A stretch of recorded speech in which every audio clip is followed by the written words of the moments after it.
La conférence de ce soir va être donnée par Madame Natacha Kondo, qui est psychoéducatrice. Le titre de la conférence, c'est La loi de l'attraction et il n'y a pas de secret. Bon, ceux qui connaissent pas notre association, bien, on est les Sceptiques du Québec. C'est un organisme à but non lucratif. Notre mission, c'est d'aider les gens à développer leur esprit critique. On fait ça comme par des conférences comme ce soir, dont les enregistrements sont disponibles sur notre site web. On a aussi une revue qu'on publie qui s'appelle Le Québec sceptique. Puis aussi, vous pouvez aller sur notre site web pour voir les anciens numéros de la revue, le dictionnaire sceptique, Quackwatch, et des articles divers. Je vous invite aussi à consulter notre page Facebook, dans laquelle on met plusieurs articles récents, des nouvelles qui sont intéressantes pour les points de vue sceptiques. Madame Kondo, notre présentatrice de ce soir, elle est psychoéducatrice, agente de planification, de programmation et de recherche au CISSS des Laurentides présentement, si je ne me trompe pas. Elle est diplômée en psychoéducation de l'Université de Montréal en 1996. Elle a étudié avec Serge Larrivé. Elle a aussi œuvré dans les services de santé et services sociaux et parallèlement en pratique privée depuis 2009. Elle est animée depuis toujours par la protection du public sous toutes ses formes. Elle a été chargée de différents dossiers à la direction de la santé publique depuis 12 ans.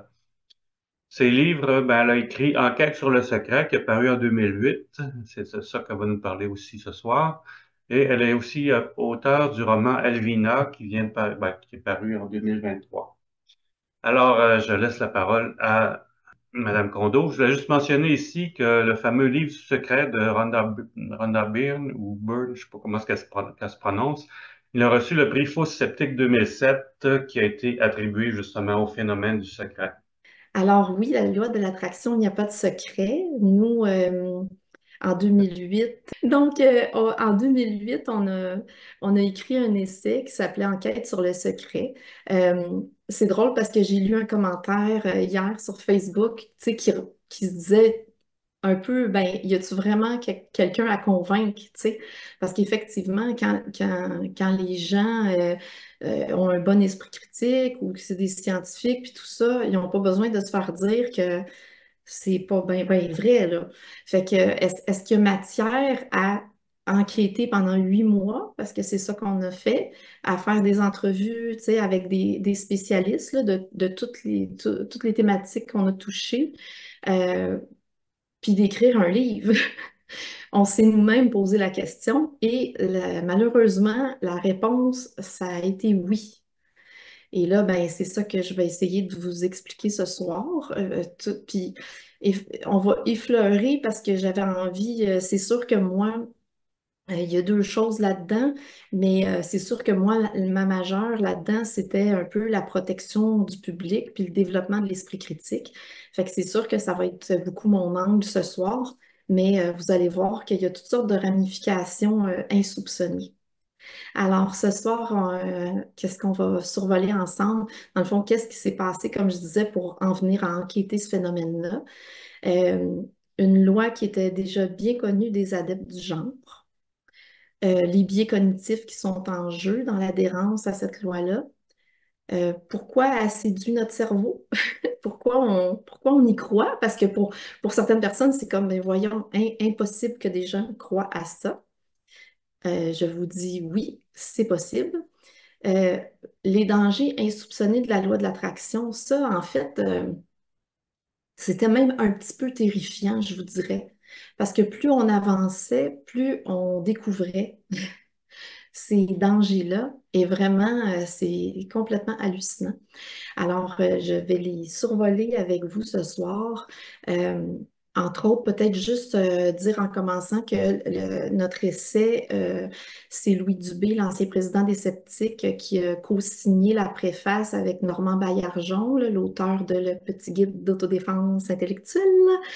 Et la postface a été rédigée par Yves Casgrain, qui était consultant en mouvement sectaire. Là, il est journaliste présentement encore et il a participé à la dernière saison du balado Dérive d'Olivier Bernard sur la mafia médicale. Donc, c'est lui qui a signé la postface et il était à InfoSec, donc il était spécialisé au niveau des sectes. Puis nous, on est allé le chercher à l'époque parce qu'on a dit, hey, c'est-tu nous, là? Mais plus qu'on lit ça, puis on est On capotait un petit peu sur ce qu'on prenait conscience avec le vidéo puis le livre, là, parce qu'on était plongé là-dedans. Puis on se disait, mon Dieu, on dirait de la pensée sectaire. On va demander à Yves Casgrain son avis. Puis on lui a acheté un secret. J'étais assez dégoûtée d'ailleurs. Je dois dire qu'on en a acheté 4 exemplaires parce que là, quand on sollicitait des spécialistes, on leur disait pas d'aller s'acheter un livre. Donc, on leur envoyait. Puis c'est ça. Fait que, mais suite à la lecture du livre, il était tellement outré, il a dit, je vais écrire votre postface. Donc voilà. Fait que je vais, entre autres, vous parler un peu de ce danger-là et de d'autres.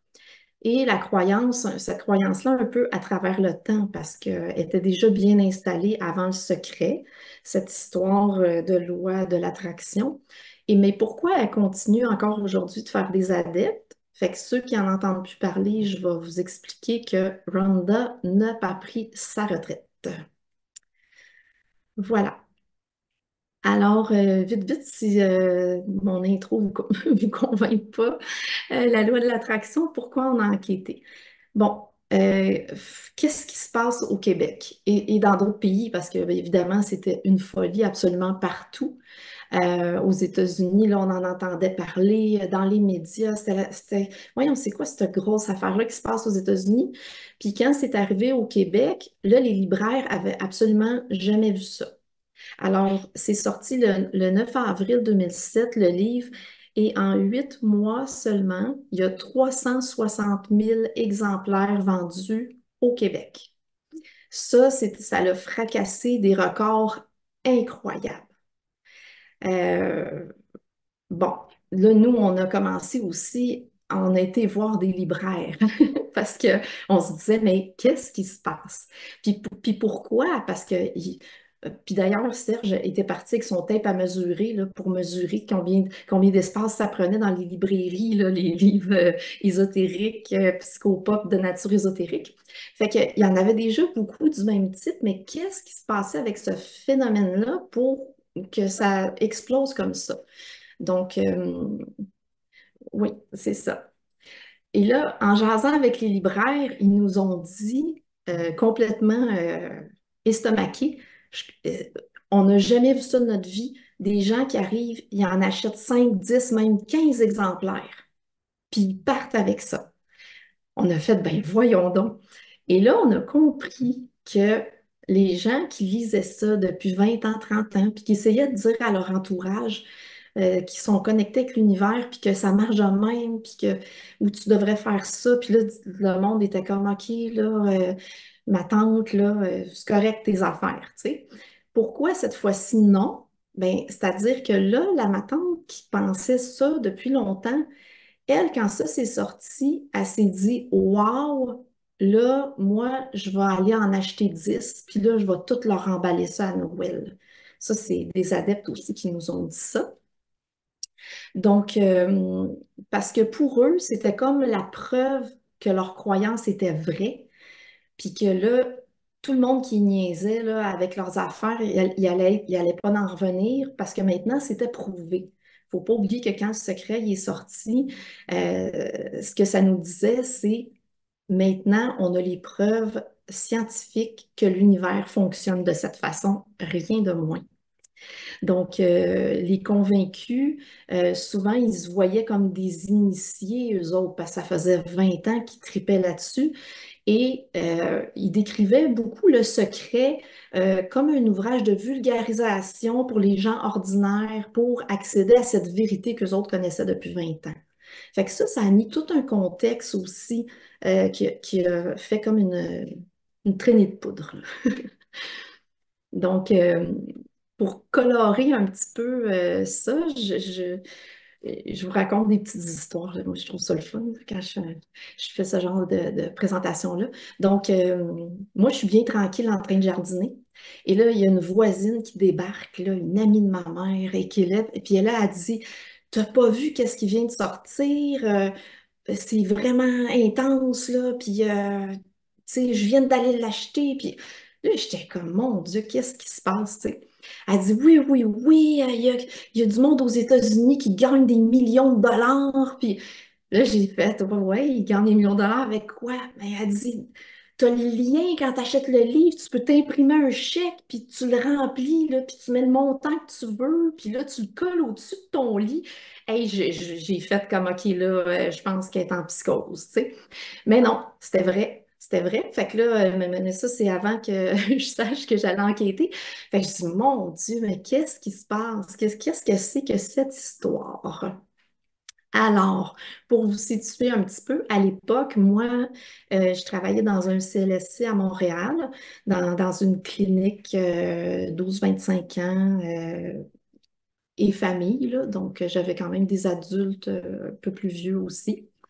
Euh, c'est devenu compliqué. Alors là, je vais vous raconter aussi des choses que les gens, euh, bon, si vous travaillez par exemple dans un contexte où vous n'avez pas beaucoup de collègues ou que vous ne voyez pas de clientèle grand public, tout ça, ça peut, souvent il y a des gens qui disaient, ben voyons, c'est pas si grave que ça, tu sais. Alors moi, j'avais toute une autre vision de ça. Il y a des psychologues qui travaillaient avec moi qui sont venus me voir puis ils m'ont dit, qu'est-ce qu'on fait avec ça, Natacha? Tu sais? Les clients arrivent dans le bureau, des fois, ils ont le secret dans les mains, puis ils me disent, OK, moi, ce que je veux, c'est que ma thérapie, tu me montres comment appliquer ça. Donc, c'est complètement fou, là. Euh, la relation d'aide qui devient difficile, mon Dieu. Là, quand je vous parle d'impact grave, euh, encore une fois, quand les gens disent, ben là, c'est pas si grave que ça, c'est très grave parce que vous savez pas qui est un adepte du secret, puis ça peut changer votre vie.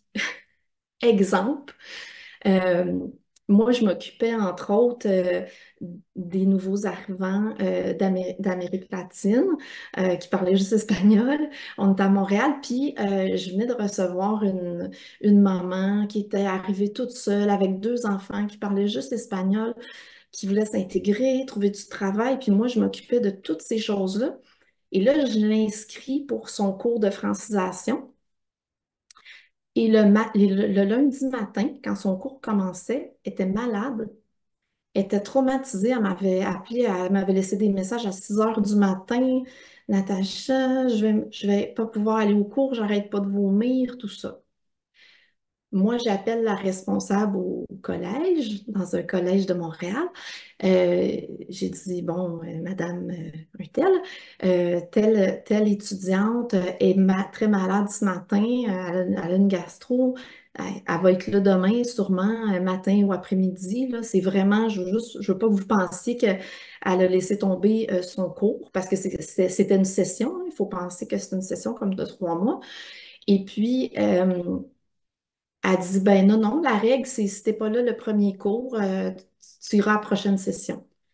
Alors là, il faut comprendre que la personne vient d'arriver, ne parle pas la langue, puis là, il faut qu'elle reste 3 mois comme ça, parce que là, j'ai fait, ben non, c'est impossible que ça fonctionne comme ça. Et là, elle m'a dit, croyez-vous au secret? Là, j'ai fait, mais je comprends pas votre question, là. J'ai dit, elle dit, ben, tu sais, là, peut-être que c'est dû pour se passer comme ça.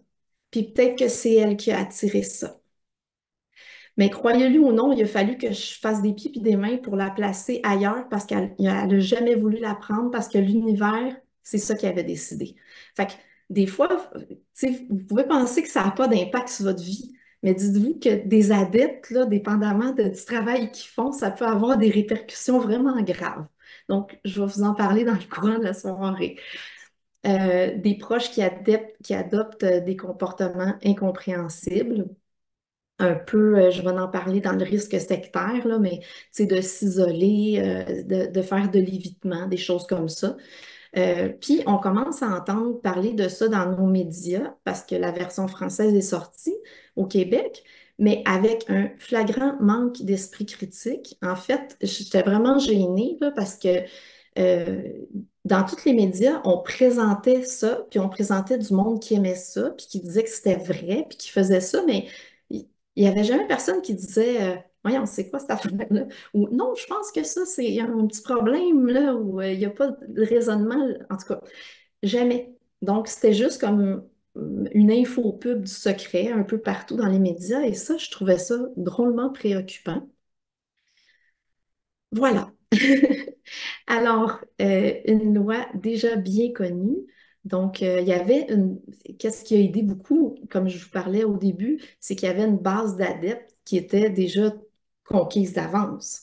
Donc, alors là, pour ceux qui connaissent pas bien le secret, puis la loi de l'attraction, voilà ce qu'est la loi d'attraction. Donc, considérée comme une loi de la nature au même titre que la loi de la gravité. Elle soutient que les semblables s'attirent. Elle met l'accent sur le pouvoir de nos pensées et de nos émotions pour attirer les objets similaires dans nos vies. Donc là, ça va loin, on pourra en parler, mais à l'aide de fréquences et de vibrations qui vont bien sûr jusque dans l'univers. C'est une loi qui est considérée toujours active, qu'on y croit ou non. Alors ça, c'est particulièrement terrifiant. Je vais en reparler tantôt quand j'aborde la santé mentale. Euh, ça veut dire que euh, même si tu penses que c'est pas vrai, là, ben, tout ce qui va te passer par la tête va t'arriver. En gros, c'est ça. Alors, vaut mieux la contrôler que non. Fait que je peux vous dire l'impact que ça a sur des gens qui sont un peu anxieux. Que vous le vouliez ou non, elle fonctionne tout le temps et majoritairement à un niveau inconscient. Ça veut dire, fais bien attention à ce que tu penses parce que même si tu n'es pas conscient que tu es en train de penser à ça, tu vas l'attirer à toi. Donc, je trouve que c'est une façon aussi ça aussi, c'est un peu sectaire. C'est une façon aussi de tenir les gens par un certain niveau de peur. Donc, un outil puissant que vous l'utilisiez consciemment pour créer votre réalité. Donc là, on dit, on va laisser la peur, on va dire aux gens maintenant que s'il y a contrôle, ben là, ils vont pouvoir avoir tout ce qu'ils veulent. C'est fantastique. Elle est neutre, elle fonctionne indépendamment de vos désirs et de vos besoins. Elle attire ce sur quoi vous vous concentrez, que ce soit positif ou négatif. Donc, voilà une loi incroyable. Mais le mieux, c'est ça. C'est que tout ça en seulement 3 étapes faciles et on nous dit que le fonctionnement est infaillible. Regardez, ça ne demande pas beaucoup d'efforts. C'est mieux qu'un régime. Donc, un, demandez. Deux, croyez. Et trois, ben, recevez. Donc, c'est extrêmement passif. Tu reçois. C'est l'acte en soi. Donc, on va voir un peu plus loin les problèmes que ça apporte dans toutes sortes de choses comme simplement la logique. Euh, donc, pseudoscience ou ésotérisme, je disais, ou l'ingrédient secret du secret. Parce que comme je disais tout à l'heure, il y avait vraiment euh, déjà beaucoup de livres qui abordaient ce sujet-là. Pourquoi c'est devenu une réelle folie aussi comme ça? Mais l'autre chose qu'on s'est demandé, pourquoi il y a une nouvelle clientèle? Tu sais, mettons Ginette, là, qui avait tous les livres qui parlaient de ça, puis c'est sûr qu'elle allait aller acheter ce livre-là. Mais comment ça que, je sais pas, un markéticienne là, qui a étudié à Polytechnique, là, puis qui travaille dans un centre de recherche, tout d'un coup, lui avec, il veut lire ce livre-là. C'est comme ça. On se posait des sérieuses questions. Alors, c'est quoi l'ingrédient qui était différent dans ce livre-là? Ben, au début de l'aventure, c'est ça, on avait vraiment cette réaction-là. Puis pour ceux qui l'ont lu ou qui savent de quoi je parle, c'est vraiment comme, voyons, impossible, comment autant de gens ont embarqué dans cette histoire-là. Faut se replacer aussi en 2007. C'était vraiment l'Internet, ça commençait, les réseaux sociaux, c'était au balbutiement. Euh, Fait que quand il sortait quelque chose sur Internet, c'était comme la grosse affaire. Il y avait encore eu en DVD, là, quand elle a fait son documentaire, j'adore se dire ça. Euh, mais c'est ça. Fait que le plan marketing, il était complètement fou, hein. D'abord, juste le nom, le secret. Le livre qui évoque un vieux parchemin retrouvé, perdu et retrouvé. Bon, puis ceux qui ont vu le début du documentaire, le premier 5 à 10 minutes, là, elle court partout, la musique, tu sais, elle retrouve le parchemin disparu, puis mon Dieu, ça a l'air complètement fou.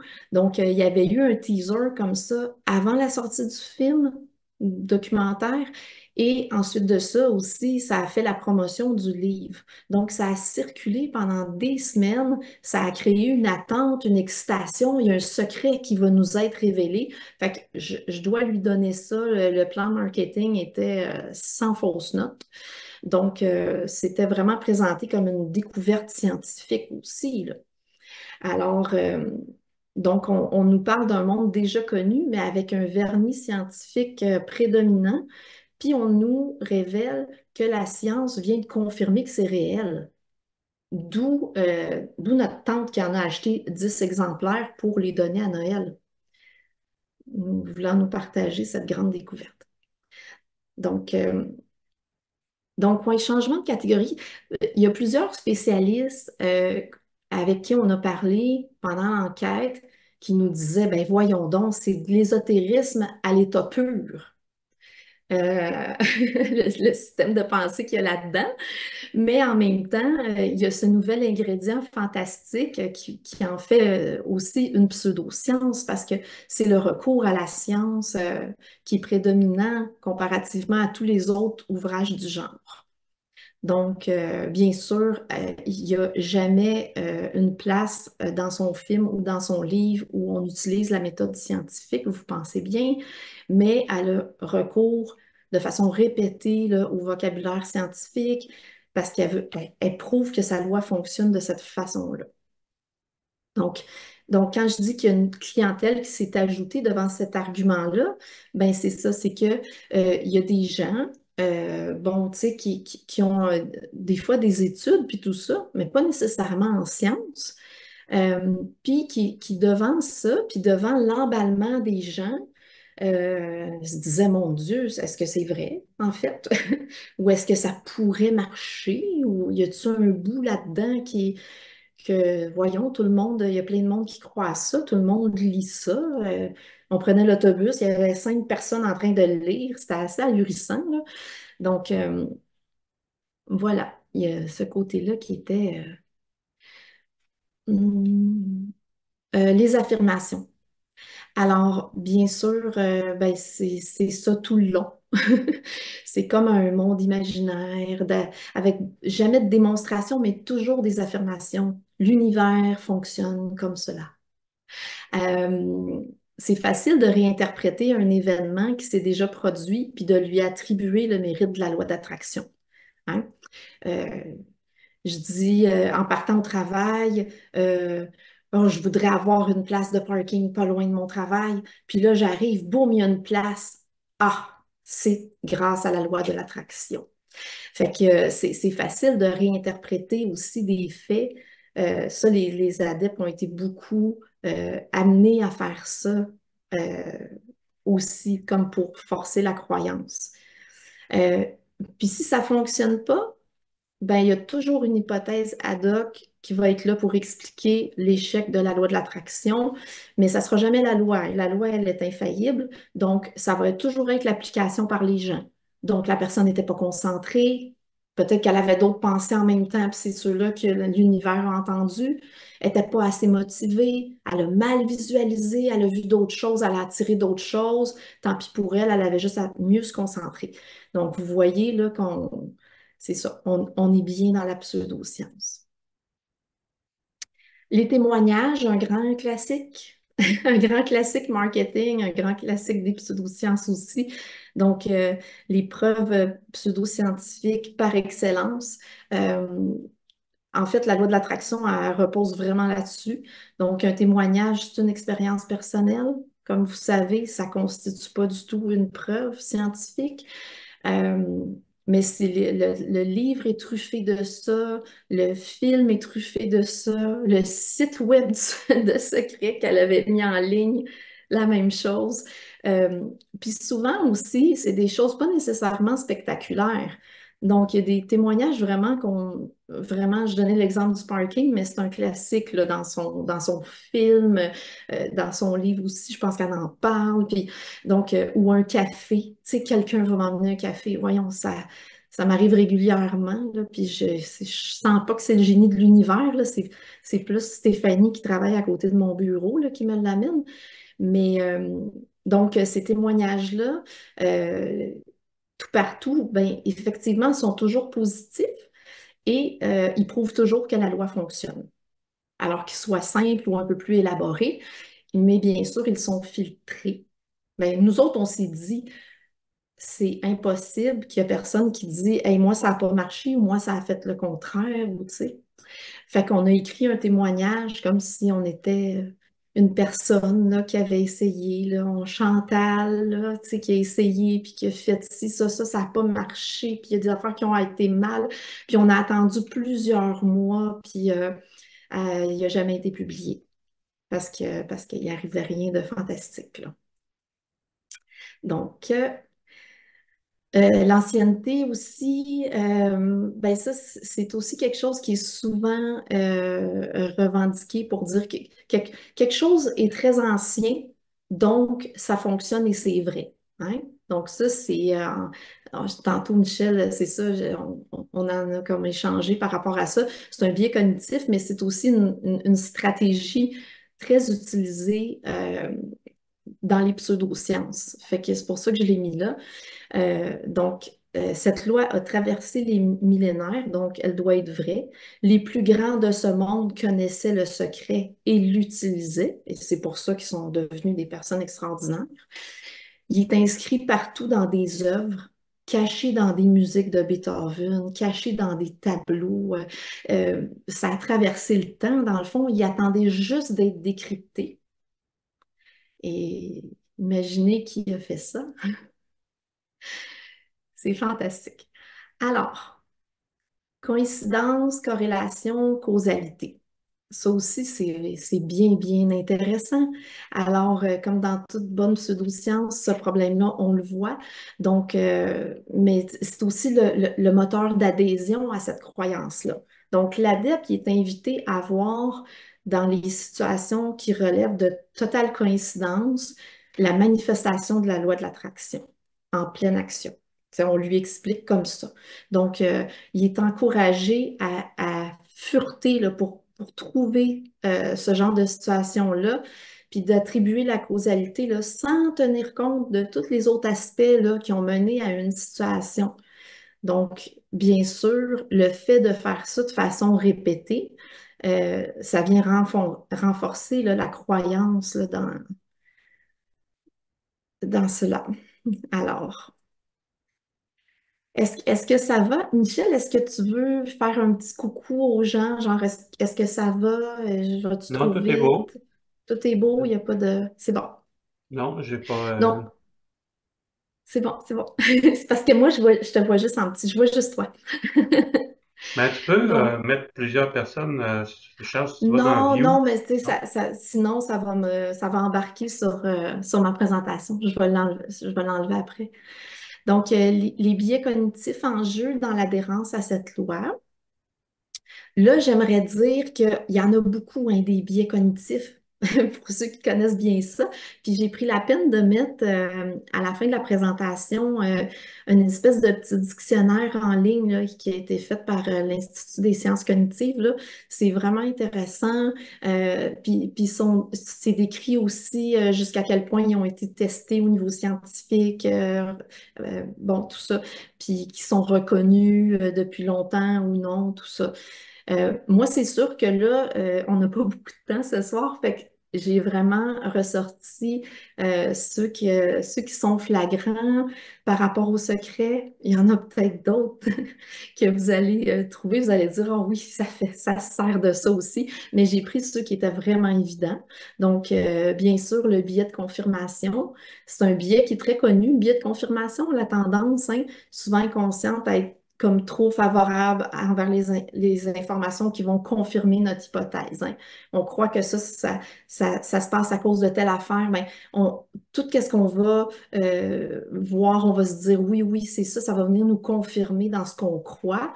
Mais tu sais, on va comme passer à côté, volontairement ou non, tu sais, des hypothèses qui viendraient contredire là, ce qu'on croit.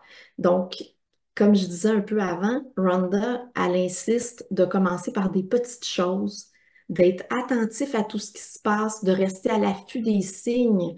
Puis à un moment donné, elle donne des exemples, c'est absolument terrible, genre se cogner le pied dans une patte de table, genre, puis échapper un crayon. Ça, c'est deux signes là, que l'univers t'envoie. C'est fou, là. Fait que c'est sûr que là, tout devient une confirmation. Le biais de croyance, ça, on le voit par rapport, bien sûr, à beaucoup de choses, à la religion et à toutes sortes de croyances. Donc, la tendance à se fier à ces croyances pour évaluer une conclusion. On va surestimer la validité d'une conclusion crédible, indépendamment de sa validité logique réelle. Puis là, puis oubliez pas que l'étape 2 de la loi, c'est croire. On est mal pris, là. L'effet de répétition, donc, il peut augmenter la crédibilité perçue d'une information comparativement à une nouvelle information. On a tendance à renforcer notre croyance envers une information si si elle est répétée. Si il y a quatre personnes qui nous parlent de quelque chose dans la même journée, notre cerveau, il va dire, oh, ça doit être vrai, tu sais. Peut-être pas consciemment comme ça, mais ça a vraiment un impact au niveau de la répétition. Puis dans le secret, vraiment, on invite les gens à se répéter les choses, à se répéter des phrases, à écouter le documentaire en boucle, à se monter des tableaux de visualisation. Donc, je trouve que ce biais-là est bien exploité à ce niveau-là. La corrélation illusoire, donc surestimer l'importance d'une corrélation ou percevoir une corrélation inexistante. Ça aussi, c'est comme un peu le propre de tout ce qu'on nous dit là-dedans. C'est le cœur, en fait, de l'application de la loi de l'attraction. C'est les pensées créent la réalité. Tu sais, déjà là, c'est ça.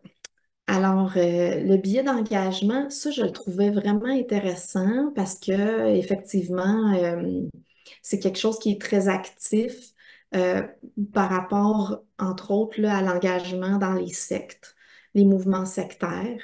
C'est-à-dire que on va persister dans une idée ou une action au lieu de reconnaître qu'il s'agissait d'une erreur. Hein. Parce qu'on est peut-être rendu trop loin, parce qu'on s'est trop investi. Donc, même après avoir des résultats négatifs, euh, on dirait qu'on se dit, ben si je crois plus fort, ça va peut-être arriver, là, dans le cas du secret. Si j'achète des disques, si je réécoute le documentaire tous les soirs, peut-être que là, ça va marcher. Si je colle des chèques sur tous mes murs. Tu sais, on, puis les gens, par exemple, qui vont arriver dans un mouvement sectaire, qui vont vendre toutes leurs choses, donner leur argent au mouvement, c'est dur après de reculer puis de dire, hey, je me suis fait avoir, là. Tu sais, c'est quelque chose de très compliqué, là, mentalement aussi, puis tout ça. Fait que des fois, les gens vont poursuivre, même quand la petite voix commence à dire, il y a quelque chose d'engageant. Puis ce qui est intéressant aussi au niveau du livre Le Secret, quand on parlait de l'aspect de la pensée sectaire avec Yves Casgrain, c'est que les gens se sentent libres aussi, hein. C'est comme un choix, ils achètent un livre. Tu sais, c'est pas quelqu'un qui essaie de leur mettre quelque chose dans la tête, c'est eux autres qui ont choisi, puis qui lisent, puis qui s'approprient le contenu. Donc, c'est très insidieux. J'ai pas pu résister à l'hypothèse du monde juste. Donc, la croyance que les bonnes choses arrivent aux bonnes personnes puis les mauvaises aux mauvaises personnes. Euh, dans le secret, nous créons et nous attirons tout ce qui nous arrive. Alors, ça fait peur. Je vous conterai des petites histoires assez terrifiantes tantôt. Mais moi, c'est sûr que cet aspect-là du secret, j'ai trouvé ça vraiment terrible. Euh, Tu sais, on finit de lire ce paragraphe-là, puis on se dit, ben, allez faire une visite à Sainte-Justine, tu sais. Fait qu'en tout cas, je vais revenir sur ça. L'illusion de contrôle. Donc, bien sûr, là, j'ai pas besoin de beaucoup d'explications, mais surestimer l'influence de nos comportements sur les événements qui sont en fait dirigés entièrement ou partiellement par la chance. Euh, ben, encore plus dans le cas du secret, c'est carrément nos pensées qui contrôlent le cours des événements. On nous dit, et là je cite, là, c'est vraiment écrit tel quel, là, vous êtes le maître de l'univers. Voilà, rien de moins. Mais je reviens avec la même question, comment ça se fait qu'il y a tant de gens qui pensent quand même que ça, c'est vrai? Alors, on est allé un petit peu plus loin. On a téléphoné, fait une entrevue à l'époque téléphonique avec Fabrice Clément, qui est un expert là, dans les phénomènes de la croyance, là, professeur et chercheur en sciences cognitives. Alors, le secret dans le cerveau. Lui, il y avait une explication bien vulgarisée, je trouvais, de ce qui se passe dans un cerveau humain, là, parce qu'on s'entend, c'est nous qui vivons cette complexité-là, euh, de savoir un peu ce qui va nous arriver, puis de vivre des craintes par rapport à ça. Donc, il expliquait ça comme avec un système de filtrage, comme s'il y avait deux filtres au niveau de notre cerveau, un filtre cognitif, puis un filtre émotionnel. Donc, le fil cognitif qui s'attarde à la cohérence des informations, puis qui tente de détecter les incohérences. Oh, j'ai une petite coquille, excusez-moi. Et le filtre émotionnel qui est sensible plutôt à l'impact positif ou négatif des informations qui vont venir découler de tout ça. Donc, la véracité d'une information, ça ne va pas être le seul enjeu pour qu'un être humain croit à quelque chose, tu sais, la désirabilité aussi de l'aboutissement de cette vérité-là est très importante. Et ça, ouais, ça fait partie des faiblesses des fois, tu sais, qui nous amènent dans des croyances suspectes. Donc, si on prend un exemple simple et percutant, euh, ben, on va tous mourir un jour. Donc, ça, pas mal tout le monde est d'accord, hein. Je me promène dans la rue avec un micro, puis pensez-vous que vous allez mourir un jour? Je pense qu'il y a pas mal tout le monde va me dire, oh, oui, je le sais que je vais mourir. Donc, c'est une information logique, réaliste, prouvée, vécue. On est témoin de ça tout le temps. Ça traverse très bien le filtre cognitif. Par exemple, c'est une autre affaire quand ça arrive au filtre émotionnel, parce que lui, il anticipe les impacts négatifs, catastrophiques, de disparaître, de mourir. Donc là, c'est un petit peu moins attrayant. Donc, c'est sûr que euh, pour ces espèces de marchands de bonheur-là, cueillir les gens avec ce type d'enjeu-là, dire au filtre émotionnel des gens, vous allez vivre éternellement, dans le cas que j'ai pris l'exemple, mais c'est sûr que c'est beaucoup plus séduisant. Fait que là, si je vous amène un petit peu de science que vous comprenez pas ou que des notions que vous n'avez pas apprises, mais qui ne sont pas nécessairement vraies, mais vu que vous n'avez pas trop ces notions-là de base, vous faites comme wow! Puis là, vous avez un monsieur PhD qui dit que c'est vrai. Là, vous dites, ben voyons donc, je n'avais pas entendu parler de ça. Donc, c'est ça, c'est vraiment des stratégies bien huilées. Donc, dans le secret, c'est simple, tout est possible. Donc, vous ne serez plus malade, vous allez être riche, vous trouverez l'amour, puis la maison de vos rêves. Tu sais, dans le cadre de gâter un filtre émotionnel, là, c'est la totale. Donc, on voit pourquoi ça a bien fonctionné. Maintenant, est-ce qu'il y a des risques liés à cet ouvrage? Parce que là, encore une fois, j'avais des gens, c'était bien amusant, qui me disaient, Ben voyons donc, c'est pas grave, là. Quand même que le monde croit à ça. Tu sais, si eux autres, ça leur fait du bien. Ouais, il y a du monde qui me disait, ben, si eux autres, ça leur fait du bien, qu'est-ce que ça fait? Qu'est-ce que ça change? Ouais, déjà, le petit exemple que je vous ai donné tantôt, là, la petite madame qui ne pouvait pas aller à l'école pendant 3 mois et demi parce que la fille aux inscriptions croyait au secret, c'est ça. Fait qu'il y a des risques cachés. Puis il y a des risques aussi qu'on a découverts qui étaient assez fréquents, mais qui étaient un peu dans l'angle mort de tout ça. Euh, D'abord, les risques financiers. Bon, là, c'est une citation, là. L'univers imprime des billets de banque pour vous en ce moment. Et pour les attirer, ben, c'est simple, il faut juste appliquer la loi. Donc, on nous explique bien comment faire pour croire, mais aussi, il faut agir comme si on a déjà reçu notre souhait. Donc, si on veut attirer plus d'argent, il faut montrer à l'univers qu'on est sûr, qu'on sait là, qu'il va arriver l'argent. Fait qu'on en dépense, même si on n'en a pas, pour prouver à l'univers qu'on croit vraiment, vraiment qu'il va nous en envoyer. Alors, moi, comme j'ai dit vite, vite au début, à travers cette enquête-là, on a rencontré des experts, on a rencontré aussi des adeptes. Donc, quand je vous donne des exemples, là, c'est des gens qui ont témoigné dans le cadre de l'enquête. Donc, il y a des personnes, c'est ça, qui avaient des budgets modestes, puis qui ont commencé à dépenser à crédit, mais tu sais, pas juste un petit peu. Pour être sûr de faire fonctionner la loi. Parce que si tu vis comme un pauvre, l'univers ne va pas t'envoyer d'argent parce que tu envoies des pensées de pauvreté. Fait que va te louer un tuxedo, va d'une croisière à 5 000 piastres, même si tu n'as pas d'argent, parce que l'univers va dire, ah, lui, il vibre sur l'argent, tu sais, il croit tellement qu'il va avoir de l'argent qu'il le dépense avant de l'avoir, fait que je vais y en envoyer. C'est un peu ça, là. Fait que, les risques pour la santé maintenant. Alors, ça, là, c'est quand je parlais qu'il y avait des petits bouts terrifiants. Là, on arrive à un petit bout assez terrifiant. Donc, c'est une invitation, mais à peine voilée, à l'arrêt de traitements médicaux parce qu'ils nuisent à l'étape 2.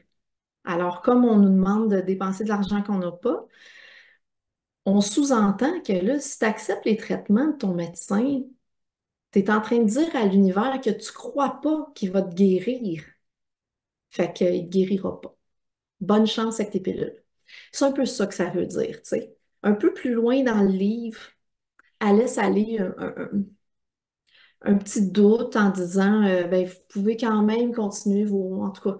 Puis ça, on a été assez flabbergastés que ça avait agacé des adeptes.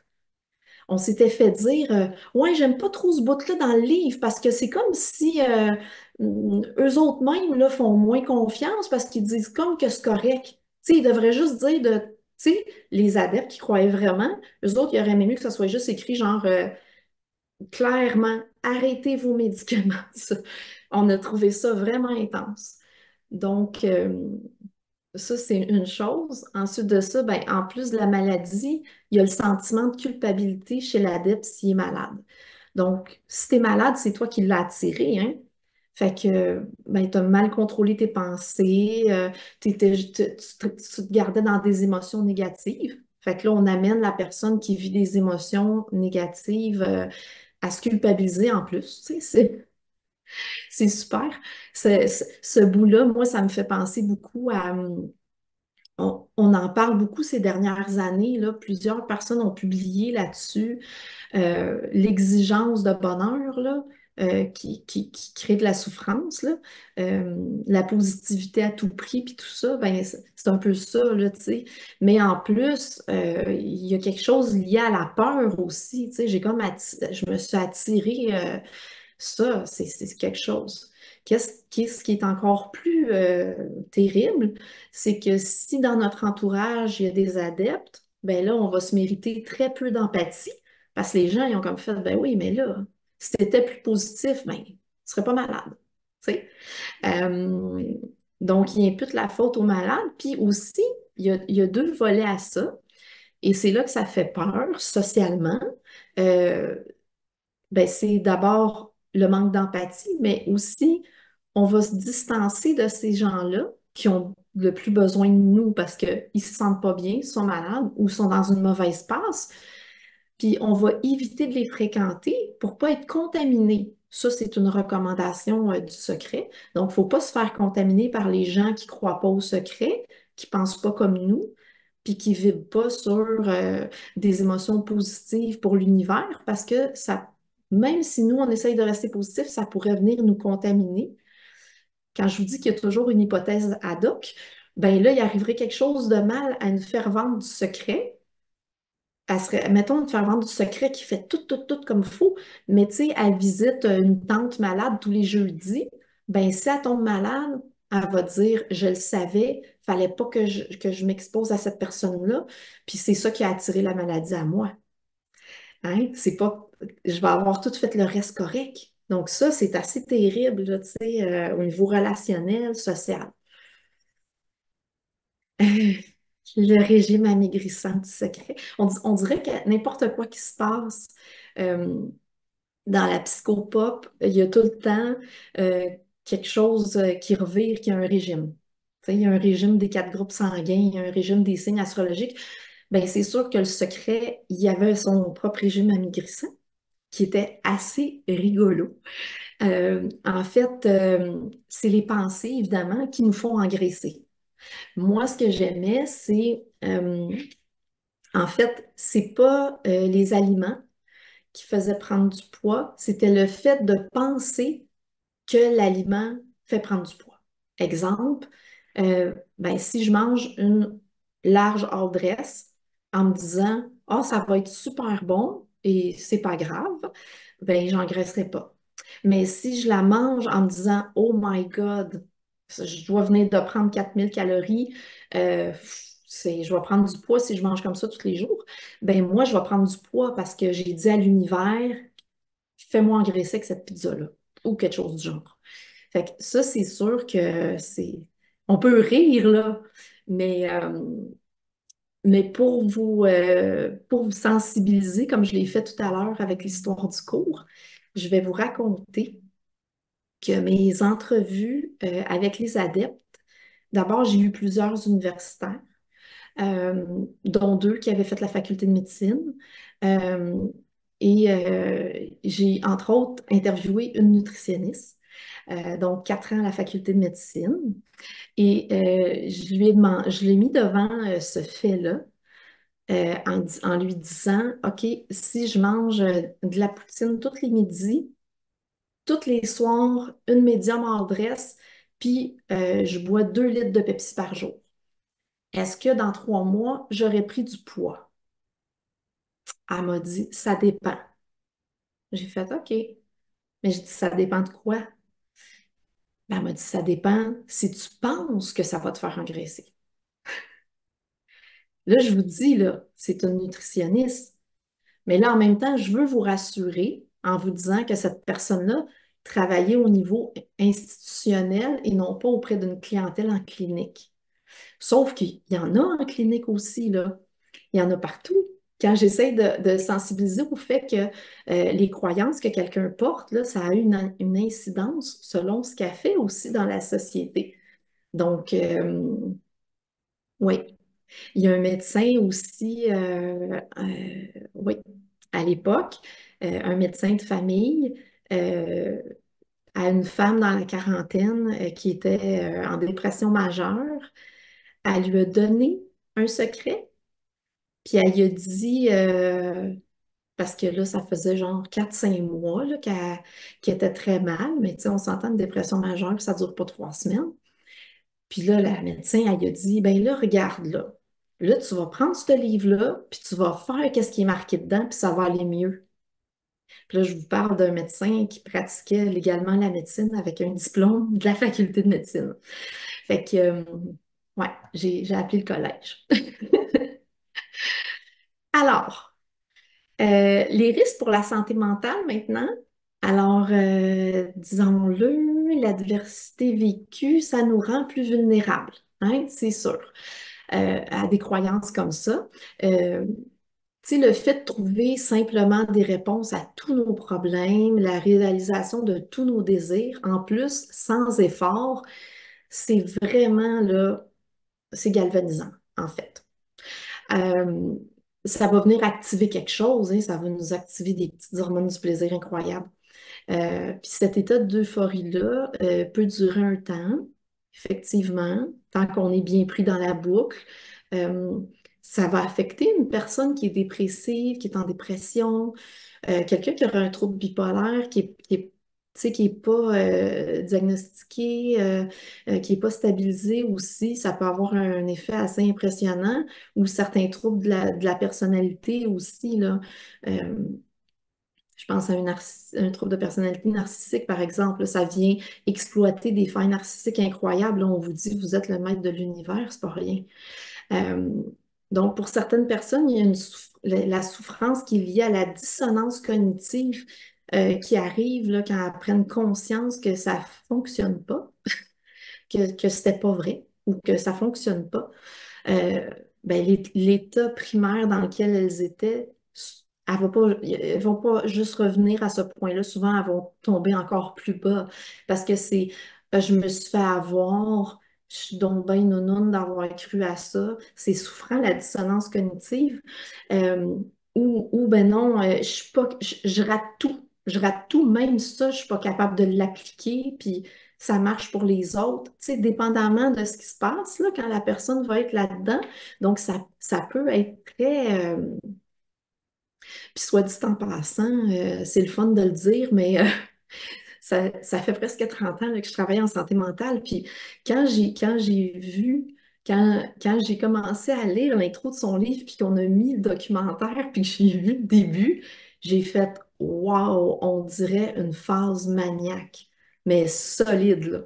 Tu sais, elle explique qu'elle a vécu plusieurs.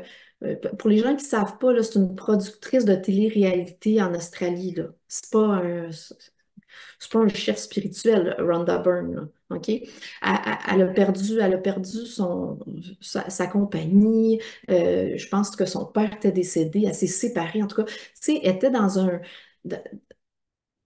un instant de fragilité, avec beaucoup de pertes, de deuil, tout ça. Et là, tout d'un coup, elle arrive un soir, puis là, sa fille donne un livre, tu sais, ancien, qui parle de la loi d'attraction. Et là, elle décrit ça, là. C'est comme un déclic. Puis là, elle venait de faire une découverte.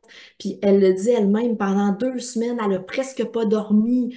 Puis elle a fait des recherches juste là-dessus. Écoute, c'est... Donc, j'ai fait, mon Dieu, elle le décrit elle-même, là, son contexte de découverte du secret.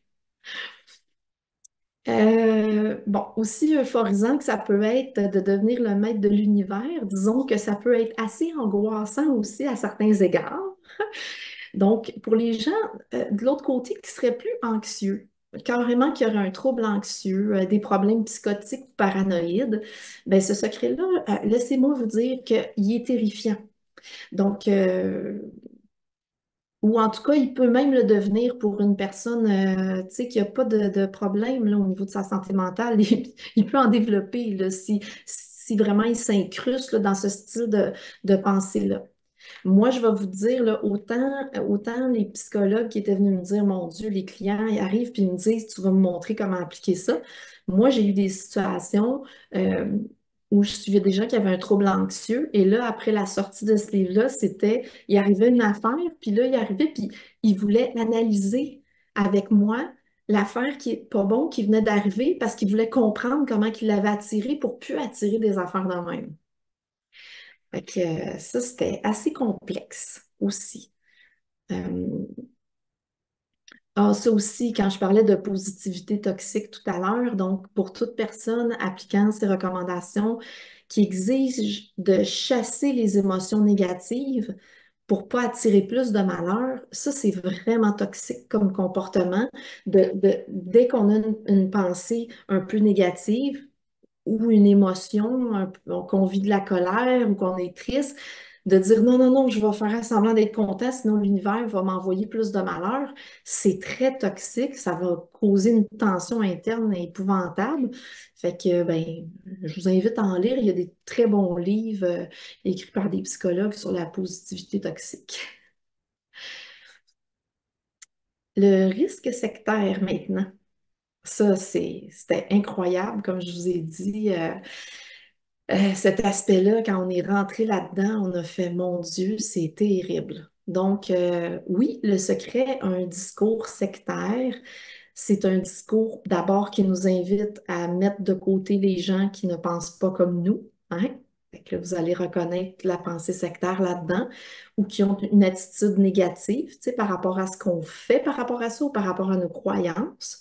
Euh, et qu'est-ce qui va venir renforcer ce comportement antisocial aussi?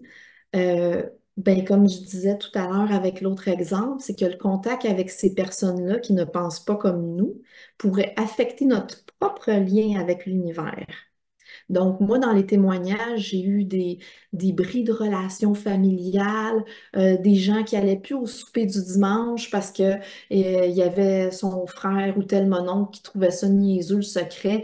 Puis là, elle était comme, je peux pas aller, je vais être contaminée, tu sais. Fait que c'est très sectaire. Euh, il y a toute l'invitation aussi à l'autoprogrammation. Donc, regarder le documentaire plusieurs fois, acheter des produits dérivés pour aider à croire, se coller des chèques de l'univers, des photos de ce qu'on veut. Tu sais, on va se coller notre voiture sport sur le frigo qu'on n'a pas d'argent pour acheter. Euh, Parce qu'il faut se concentrer sur l'obtention de ces choses-là, agir comme si on les avait déjà. Là, j'aurais peut-être deux petites affaires drôles à dire. Je vais quand même me gâter puis vous raconter une petite slice of our life pendant qu'on faisait ça. J'ai écrit ça avec mon frère, là. Puis là, on était dans le documentaire puis on n'en pouvait plus, hein. Il a fallu l'arrêter trois fois, on n'était plus capable. On était là, waouh, c'est pénible. Et à un moment donné, ma fille, à l'époque, qui avait 4 ans, elle s'en vient me voir, elle dit, Maman, maman, t'as-tu fini? Puis tout ça. Là, on se regarde, on fait, on va faire un test. Fait que là, on dit, Hey, écoute bien, on aimerait ça te poser une question. Elle dit, oui, quoi? J'ai dit, mettons là, que maman a vu une auto sport, là, tu sais, comme une Ferrari rouge, là, tu sais, qui coûte cher, là, puis tout ça. J'ai dit, mettons là, que je trouve une photo de cette auto-là, puis là, je la mets sur le frigidaire, puis j'y pense tous les jours, puis là, je la regarde, puis je veux l'attirer, puis je la veux, puis tout ça. J'ai dit, est-ce que tu penses que je vais l'avoir? Je vous rappelle qu'elle avait 4 ans, elle est encore tout légitimement dans la pensée magique. Puis là, elle me regarde, puis elle fait, franchement, maman, faut que tu travailles, que tu prennes ton argent, puis que tu ailles en acheter une. J'ai fait, wow, attends là. J'ai dit ça, c'est intense. Fait que, ouais, ouais, ouais. Fait que l'invitation à l'autoprogrammation comme ça, ben c'est sûr qu'à un moment donné, c'est ça. Alors, ensuite de ça, euh, ben, le cœur même du secret, ça implique la croyance pour que ça fonctionne. Donc, c'est quand même une invitation à délaisser tout esprit critique pour que nos souhaits se réalisent. Hein? C'est comme l'ange puis le démon, là, tu sais. Tu te dis, c'est-tu vraiment vrai, là? Tu as un petit bout d'esprit critique qui te reste, mais en même temps, c'est comme, ben là, si tu commences à écouter ça, ben tu l'auras pas, ta grosse maison, puis tu l'auras pas, tes billets de l'univers. Fait que, il y a certaines personnes, ça c'était fascinant, qui nous ont avoué cette faite violence au début du processus, parce qu'ils disaient qu'il y avait leur petite voix qui leur soufflait que c'était ridicule, puis que ça n'avait pas de bon sens. Mais ils se disaient, si je vais vers là, ben, je pourrais pas voir si ça marche pour vrai, d'un coup ça marche. Fait que c'était fascinant. Alors, tout l'aspect de secret révélé qui a toujours été réservé aux plus grands, euh, ça doit vous sonner des cloches d'histoire sectaire là, quand je vous parle comme ça. Euh, mais il a toujours été caché, réservé à des élus, mais moi, je vais vous le livrer aujourd'hui. Je vous le dis. Euh, donc, c'est très, très sectaire, une sensation qu'on va devenir spécial, puis qu'on va accéder à un enseignement qui est réservé à des élus, hein. On est dans ça beaucoup, beaucoup. Mais maintenant, pourquoi on y reste? Là, ça aussi, c'est une excellente question. Donc, comment ça se fait que des gens restent accrochés dans ce modèle de pensée-là une fois l'euphorie qui est passée, une fois que tous les souhaits ne se sont pas matérialisés?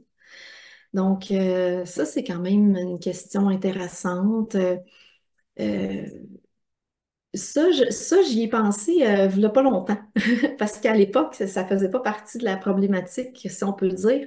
Mais avec Internet puis les réseaux sociaux, c'est dur de décrocher maintenant. Donc, c'est des nouvelles armes là, pour ces genres de gourous-là. Donc, on connaît le rôle des algorithmes, là.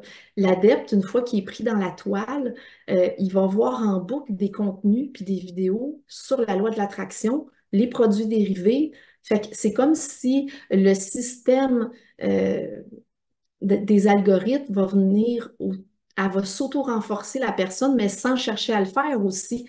Même en voulant se distancer, on sait comment ça fonctionne pour ces contenus-là. Euh, j'ai travaillé pendant la COVID là, aux enquêtes là, à la santé publique. Puis c'était vraiment fascinant de voir l'évolution des gens avec toute la pensée conspirationniste puis tout ça. Puis à un moment donné, j'ai décidé de prendre, de perdre une heure. C'était pas du tout une heure perdue, mais de prendre une heure avec une citoyenne tu sais, qui avait contracté la COVID. Euh, bon, il y en a qui étaient pas super gentils. D'habitude, ça se passait très bien, mais elle était particulièrement crainquée ce matin-là. Puis bon, là, vu que j'étais gentille, elle me disait. Là, elle me sacrait après, je veux pas faire ça, je suis enregistrée. Mais en tout cas, c'était pas un beau discours. Puis là, elle me disait, mais c'est pas contre vous, là, vous êtes bien gentils, là. Mais puis là, elle commence à m'expliquer que toute sa pensée conspirationniste sur ça. Puis là, moi, à chaque affaire, je détricotais avec des données scientifiques pour y expliquer. Puis elle dit, ben personne, à chaque fois, elle me disait, j'ai jamais entendu ça, personne ne m'a dit ça. Puis après ça, j'ai décidé de rajouter un 15 minutes de temps, puis j'y ai expliqué comment fonctionnent les algorithmes. Et là, j'ai eu une couple de mots d'église. C'était très intéressant parce qu'au début, elle me disait, si tu penses qu'en plus, on va me faire mettre votre vaccin, là, puis tout. Mais là, ça a terminé avec, là, elle était fâchée d'apprendre comment fonctionnent les algorithmes, que c'était pour ça qu'elle voyait juste elle voyait juste tout le temps les mêmes discours parce que c'est ça qu'elle cherchait. Fait que c'est juste ça qu'on y envoyait après. Puis après, ben, elle était comme pris là-dedans. Puis j'ai terminé le téléphone avec je peux-tu avoir le rendez-vous, madame, parce que faut que j'attende combien de semaines avant d'aller chercher mon vaccin. Fait que c'est extraordinaire. Tout ça en une heure, je me dis, ça prend pas tant grand-chose pour stimuler l'esprit critique des gens. Tu sais. Puis je pense que des fois, on n'y va pas de la bonne façon. Nous, quand on a écrit Enquête, je ne sais pas s'il y en a qui l'ont lu, mais c'était sur un ton quand même assez humoristique aussi et léger. Mais tu sais, puis aussi, on a écrit ça avec un ton euh, qui était plutôt pas négatif, là, si on veut dire, mais à l'endroit des gens qui profitent des gens là, à travers ça, et non pas de façon à ridiculiser ceux qui y croient. Puis je pense que c'est l'angle qu'il faut prendre avec tout, que ce soit des gens de l'entourage qui se font prendre dans ce système de pensée-là, dans une secte ou dans le conspirationnisme. On est tout le temps dans la même chose. Quand on arrive de front euh, sur une idée, souvent ce qu'on va faire, c'est qu'on va venir renforcer la personne dans ses croyances parce qu'elle doit se défendre. Donc, c'est pas du tout l'approche à adopter.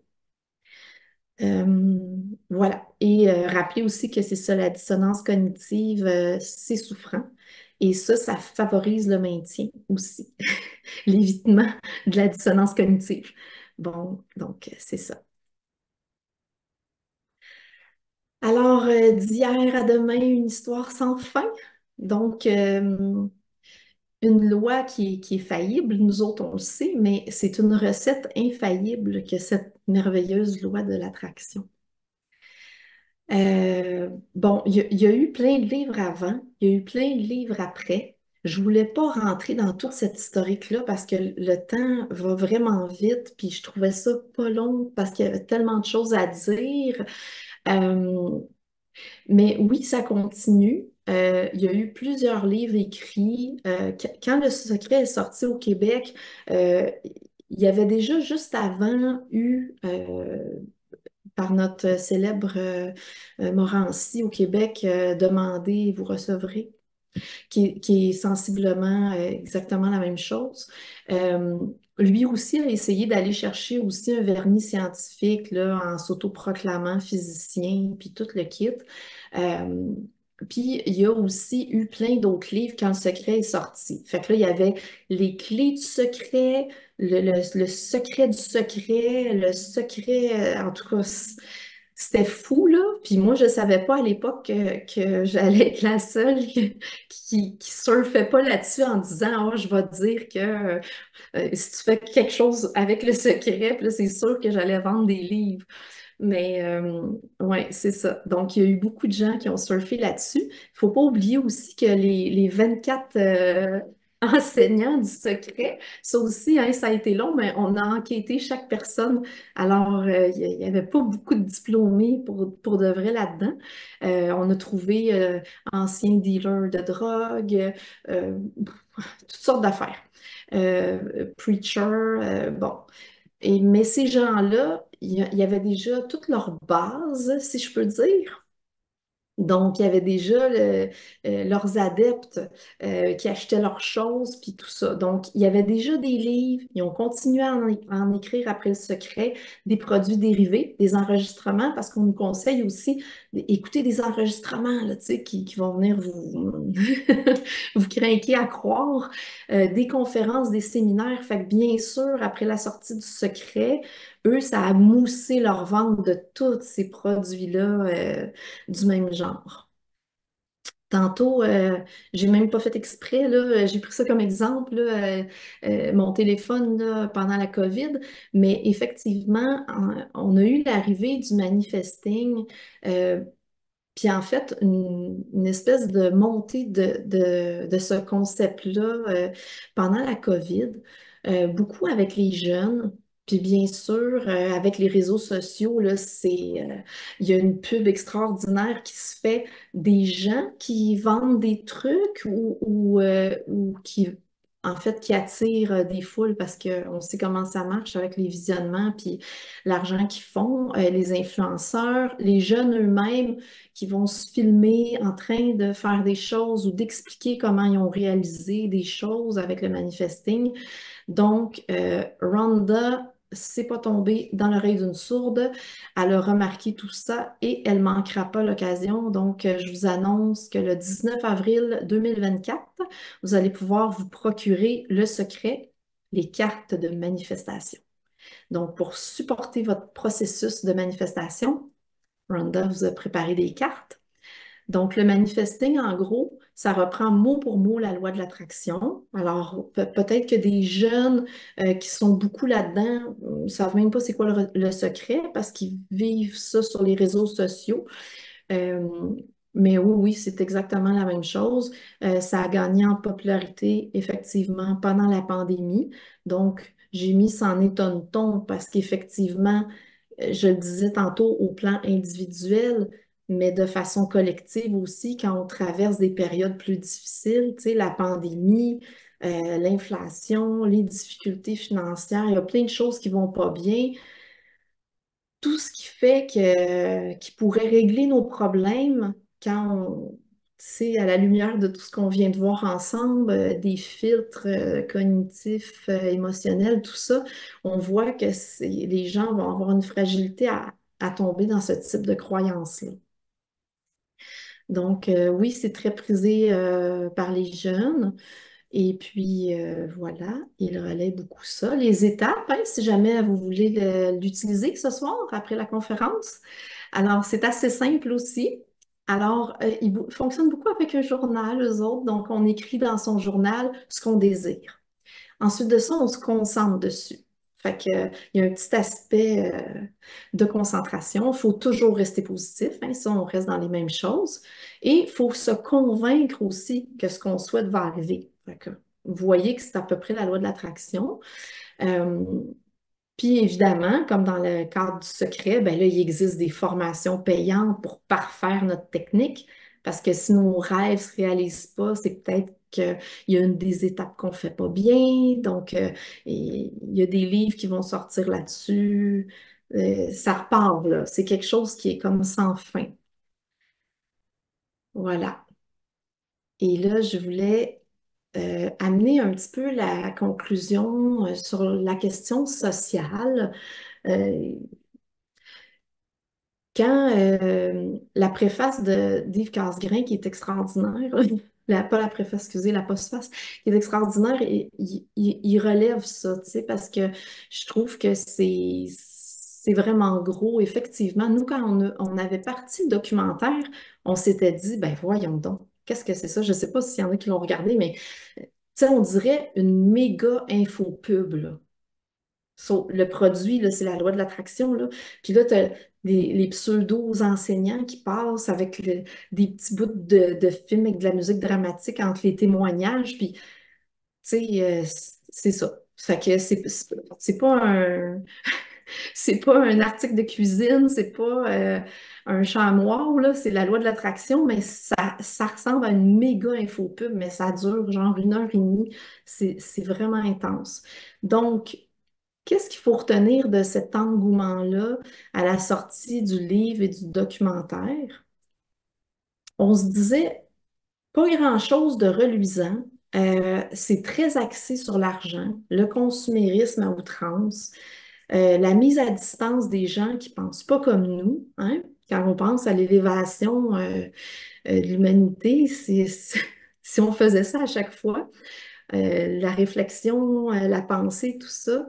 Euh, Ceux qui représentent, en fait, les gens qui en auraient le plus besoin, les pauvres, les malades, les gens qui sont désespérés, il faudrait pas trop les approcher pour pas être contaminés. Donc là, mon Dieu, tout le côté de l'humanité, la bienveillance, l'empathie, on se dit ça, il y a quelque chose là, dans cette approche-là, puis dans ce système de pensée. Alors, on est quoi, dans quoi présentement, l'ère du temps aujourd'hui? On voit les nouvelles générations, on va travailler moins, faut prendre soin de soi, réduire la consommation, la planète en peut plus. Puis dans l'espace public, moi je travaille là, tu sais, dans les établissements, je travaille en santé publique, tout ça.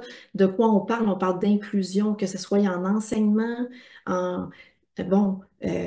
Fait que là, c'est quoi? Faut pas mettre les élèves en difficulté dans des classes régulières parce qu'ils vont contaminer les autres, tu sais. Après ça, tout le monde va être pas bon. Fait que, il y a des choses, à un moment donné, tu prends ce système de pensée-là, puis tu le colles à des réalités, puis tu te dis, c'est terrible, là.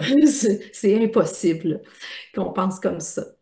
Puis après ça, je me suis dit, mais il me semble que cet univers magique, là, mettons qu'il pourrait empêcher les guerres, les conflits, les famines, les épidémies. Comment ça que ça, il n'en parlait pas, tu sais, il parlait juste des voitures sport, des grosses maisons, de plein d'argent. Je me suis dit, ben, OK, mais mettons que c'est ça qui avait été proposé dans le livre. Est-ce qu'il y en aurait eu tant de vendus? Ben là, je me suis posé la question, puis je me suis dit, je vais la poser à tout le monde en même temps. C'était ma réflexion. Je croyais que non, mais parce que quelqu'un aurait pu dire, je vais l'utiliser comme ça, j'ai jamais entendu ça.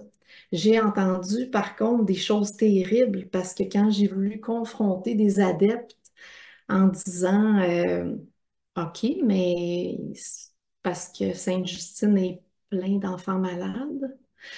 Mais je me faisais répondre des choses incroyables comme ouais, mais peut-être que c'est pour faire comprendre quelque chose à leurs parents qui ont peut-être eux autres attiré. Ouf! ou encore assez époustouflant. Euh, mais mettons que je pense au génocide qu'il y a eu au Rwanda. Est-ce que ça, c'est quelque chose que tu peux m'expliquer? Et là, je me faisais répondre, ben, tu sais, je le sais que c'est dur d'entendre ça, puis que c'est plate, mais, tu sais, quand tu vides pas sur des bonnes émotions, puis que tu penses des choses peut-être des fois, ben, c'est ça qui peut arriver. Fait que vous voyez, hein, ça va très loin dans l'analyse de tout ce qui nous entoure, puis aussi dans la compréhension du monde, mais aussi dans la qualité relationnelle. Fait que, à plusieurs égards, je trouve ça inquiétant comme système de pensée. Voilà, je Merci voulais pour cette garder du temps. présentation. Merci Oui, beaucoup. merci à vous. Puis là, Euh, je sais que vous allez le rendre disponible. Fait que c'est ça, j'ai mis le guide aussi pour les biais cognitifs, tu sais, s'il y en a qui sont intéressés. je voulais savoir aussi pour ton livre Enquête sur le secret, est-ce que est-ce qu'il va être édité? Parce qu'il y a des gens qui seraient peut-être intéressés de l'acheter, mais il est Oui, encore. ben, en fait, on n'a pas eu le temps de se reparler pour ça, là, mais l'idée, c'était de juste réécrire une introduction, dans le fond, tu sais, actualisée là, en 2024. C'est juste pour remettre le contexte, puis aussi parler un petit peu de ce que je parlais ce soir, là, qui se poursuit présentement.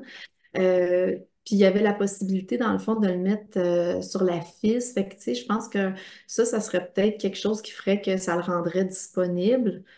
Euh, ouais, c'est ça. Je vais regarder ça avec Michel, c'est une bonne réponse. Oui, oui. Ben, c'est ça, on Puis, avait parlé par courriel pour une édition avec Book et Book. Puis, c'est ça, il restait l'introduction peut-être à refaire, mais c'est juste pour mentionner aussi si les gens ici, si les 35 maîtres de l'univers qui sont participants à cette conférence veulent rechercher le livre, ben, il est pas accessible. Je voulais juste poser un petit commentaire aux questions en même temps. C'est qu'au niveau des religions, si on prend par exemple les religions chrétiennes ou musulmanes, on dit aux gens de prier pour avoir euh, de prier, de croire que quelque chose va nous arriver pour que notre prière soit exaucée. Mais quand la prière n'est pas exaucée, là, on va dire, ah ben Dieu, c'est peut-être mieux que toi ce que tu dois avoir. Dans le livre de Rhonda Byrne, il n'y a pas cette idée-là que l'univers, c'est mieux que la personne, ce qu'elle doit recevoir quand la personne ne reçoit pas ce à quoi elle veut. ça, là, c'est vraiment intéressant que tu me demandes ça parce que peut-être que je ne l'ai pas bien assez expliqué. Mais tu sais, à un moment donné, dans la conférence, j'ai dit, on nous dit carrément, vous êtes le maître de l'univers. Hmm. Donc, contrairement à dans les religions en général où on a un être supérieur auquel on va faire nos louanges, nos prières pour espérer qu'il réalise ce qu'on demande, là, on nous dit qu'on est le maître de l'univers et c'est un génie de l'univers qui est à notre service. Mais il faut juste y demander comme il faut les affaires. Fait que c'est une nuance très importante, très intéressante Fait que aussi. l'univers, c'est pas mieux que nous autres qu'on a besoin. OK. Non, il sait pas mieux que nous autres. Mais tu sais, s'il y a d'autres choses qui se passent, c'est parce que tu n'as pas bien demandé, tu t'es pas bien concentré, tu n'as pas assez cru que tu allais recevoir ce que tu voulais. Oui, on est plus là-dedans parce que c'est toi qui es en contrôle de créer toute la vie que tu veux. Donc, oui, c'est vrai. Il y a cet enjeu-là qui est très différent, là, et qui est très excitant, mettons, au niveau de la surpuissance. Deuxième point, rapide, puis c'est un peu le parallèle avec le pharmacien, c'est que il faut faire, en passant, j'ai oublié de mentionner que j'ai trouvé votre conférence super intéressante, là. J'aurais dû vous le dire ça en de jeu, mais je vous le dis là. Euh, Maintenant, personne n'est à l'abri hein, de ces biais-là. Pas Et du tout. il y a beaucoup de pédagogues, tu sais, très sérieux qui se sont prononcés à l'effet que placer des élèves en difficulté dans une classe, ça nuit effectivement au succès des premiers de classe. Alors, je vous mets en garde à faire un parallèle entre cette situation-là et ce que vous dénoncez par ailleurs, là, comment vous l'avez appelé tantôt, en fait, le sujet de votre conférence. Il faut Mhm. faire attention de ne pas marcher nous-mêmes dans nos propres billets. Enfin, mon point Qu'est-ce que vous personnel. voulez dire à cause de l'exemple que j'ai donné? Oh, oui, c'est ça. Ça Ah Je ben veux non, peut-être mais clarifier. Je peux ah peut-être non, mais clarifier moi ici. je le répète s'il faut, là, je trouve ça un excellent exemple. Elle nous dit, faut pas fréquenter des gens, tu sais, s'ils ont des difficultés, sont malades, tout ça, on va attirer ça à nous. Et là, je fais un parallèle un peu drôle en disant, faut surtout pas mettre alors des enfants qui ont des difficultés dans une classe régulière. Tous les enfants vont avoir des difficultés, tu sais. Fait que c'est comme le calcul du discours qu'il y a dans ce livre-là. C'est pas du tout une prise de position ou une information par rapport au système d'éducation, là. On comprend Mais en que même temps, vous pouvez concevoir qu'il peut y avoir une autre explication, c'est plus scientifique. ouais, mais c'est pas le sujet de ce que je parle. Fait que OK, OK. c'est pas. Puis on peut le C'est prendre dans le correct. sens inverse aussi, là. Parce que si on met des élèves en difficulté avec des élèves qui vont bien, on Ouais, peut, selon le secret, la théorie du secret, penser que les élèves en difficulté vont aller mieux parce qu'ils ont des élèves tout à fait. normaux qui sont avec eux autres. C'est ce que plusieurs, je dirais, psychoéducateurs ou théoriciens de l'éducation ont pensé. Ben Puis oui. à l'autre inverse, on peut dire, ben oui, mais les élèves qui vont bien, ils vont peut-être aller moins bien parce qu'il y a des élèves en difficulté avec eux autres. Et c'est ce qui semble arriver présentement, là. Puis merci Michel, parce que peu importe ce qui arrive, le secret aura Il y a une réponse. l'explication que ça veut dire que la loi d'attraction marche. C'est bon, hein? Oui, Ouais. oui, oui, c'est le problème. Merci. Merci. Puis en revenant sur le secret, c'est que vous avez mentionné, si j'ai bien compris, que le documentaire est paru avant le livre.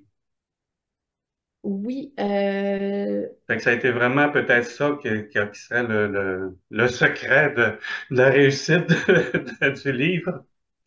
oui, mais tu sais, c'est il y a eu une espèce de teaser du film qui jouait sur Internet, que les gens voyaient partout, puis ils disaient, mon Dieu, c'est quoi ce documentaire-là qui va sortir? Puis il n'y avait pas de détails, mais ça disait que ça allait révéler le plus grand des secrets à l'humanité, là, genre rien de moins, là.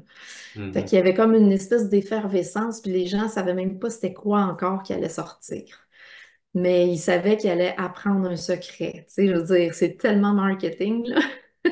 C'est sûr que là, il y avait déjà un engouement avant même, tu sais, qu'ils sachent ce qui allait se passer, là. Tout à fait. Ouais, un bon marketing. OK, Jean-Sébastien, tu peux y aller? Mais tu vois, Natacha, ce que tu viens de dire à l'instant, certaines personnes voient ça comme exercer leur esprit critique parce que l'expression qui revient, c'est faut en prendre et en laisser. Donc, ils vont prendre le livre, ils vont retenir certaines choses, rejeter d'autres. Ils ont dit, j'ai exercé mon esprit critique, j'en ai pris, j'en ai laissé. Tu sais. Donc, c'est peut-être comme ça que ça a été perçu par certaines personnes, pas la majorité apparemment. Ma question était sur quand tu as mentionné la question de la mort, à un moment donné, tu as dit la mort, Mhm. puis ça m'a fait penser, c'est peut-être un peu les meilleurs contre-exemples, la mort et le vieillissement. Euh, Entre les êtres humains, le vieillissement est à peu près à la même vitesse chez à peu près tout le monde. Évidemment, au niveau chronologique, il est égal partout, mais au niveau biologique, c'est plus héréditaire. Le fait que certaines personnes sont survieillies ou sous-vieillies, ça dépend des habitudes puis de l'hérédité. Mais si on en croyait le secret, ben là, c'est que Oui, certaines personnes pensent plus au vieillissement, ah, je vais vieillir, d'autres ils pensent moins, mais pourquoi on n'a personne d'immortel? Tu sais, pourquoi on n'a pas des gens ouais, qui croient tellement fort au secret qu'ils se rendent à 130, 140, 150 ans? Ils ont tellement la pensée qu'ils dépassent le 130 ans. Tu sais, peut-être que rendu à un certain point, on parle de la mort à tous les jours, fait que tu vas finir par céder. Je sais pas, mais le vieillissement, je trouve que c'est un des meilleurs contre-exemples. Et puis, je pense que les meilleurs contre-exemples, ce serait des choses qui arrivent à peu près à tout le monde tout le temps. Prenons l'exemple ici de oui, devoir manger à chaque jour. Ben, OK, ben, peut-être que quelqu'un qui croit tellement fort au secret, il a juste plus besoin de manger. Il pense oui, qu'il tout à va mourir. fait. il y a rien Exactement. besoin de manger. Il est tellement focus, il se nourrit de prana ou je sais pas quoi, de Oui, l'énergie tout à de fait. l'univers. Mais non, tu sais, fait que ce serait ça les meilleurs contre-exemples selon moi, mais je t'invite à réellement Ah, tes points là. écoute, merci d'avoir amené le vieillissement parce que, en fait, je faisais une blague au début, là, avant qu'on connecte tout le monde, mais tu sais, je disais, j'aurais pu donner un séminaire d'un week-end, là. C'est parce qu'il y a tellement d'affaires là-dedans, mais dans le secret, elle aborde le vieillissement. Puis on répond à ça aussi Je l'ai pas lu, parce hein. que Je l'ai pas lu. oui, puis on fait une petite blague en disant c'est sûr qu'avec tout l'argent qu'elle a fait, elle va pouvoir se payer de la chirurgie plastique puis dire regardez, grâce au secret, je vieillis pas, tu sais. Fait que elle aborde ça aussi, tu sais, que là, les personnes qui pensent juste à ça, ben là, eux autres, ils vieillissent plus vite puis ils ont les effets du vieillissement alors que les autres sont en pleine forme. Ben, tu sais, elle l'aborde aussi. En fait, c'est ça l'histoire, là. C'est qu'il n'y a aucune. Tu pourras pas la squeezer, ça marche tout le temps. Ça marche tout le temps, de toutes les façons. Puis, en fait, ben, c'est ça une pseudoscience. Tu sais, ça, c'est toujours vrai. Donc, si ça marche pas, ben, toi, tu comprends pas, tu y crois pas pour vrai. Tu sais, quand tu mets dans les étapes croire, comment tu mesures ça? Fait qu'elle a toujours raison que tu n'as pas cru assez, tu t'es pas concentré.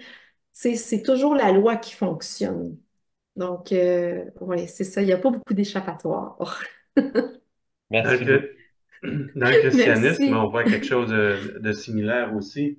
Je t'avais envoyé un courriel qui mentionnait entre autres Marc l'évangéliste dans le Oui, Nouveau tout à Testament. fait. Il dit, c'est pourquoi je vous le dis, tout ce que vous demanderez en priant, croyez que vous l'ayez reçu, que vous l'avez reçu, et cela vous sera accordé. Fait que, ça montre un peu l'ancienneté Exactement. du phénomène. Exactement, exactement. Puis, tu sais, en même temps, comme je disais tout à l'heure, tu sais, ça apporte un certain apaisement aux gens, tu sais, de dire, OK, là, tous mes problèmes vont être résolus. Tu sais, je vais bien aller, je vais me trouver un emploi, tu sais, je veux dire, il y a quelque chose au niveau, tu sais, vraiment, là, des petites hormones, là, qui se passent, là, puis la personne tourne ça en boucle, puis elle est comme, OK, j'ai plus de problème, là. Fait que là, le stress se transforme en excitation, puis tout ça, jusqu'à temps qu'elle pogne le mur, tu sais.